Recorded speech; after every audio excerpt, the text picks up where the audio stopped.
আসলে হাসনাত আবদুল্লাহ শুধু দেবিদ্বারের সম্পদ নয়, উনি বাংলাদেশের সম্পদ।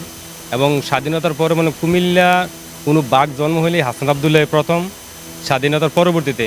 তাই আমরা হাসনাত আবদুল্লাহরে দল মত নির্বিশেষে, দেবিদ্বারের মানুষ, কুমিল্লার চাইরের মানুষ ভোট দিয়েছে। আমরা হাসনাত আবদুল্লাহরে জাতীয় সংসদ পাঠিয়েছি শুধু দেবিদ্বারের প্রতিনিধিত্ব করার জন্য না, পুরো বাংলাদেশের প্রতিনিধিত্ব করবে, কুমিল্লার প্রতিনিধিত্ব করবে।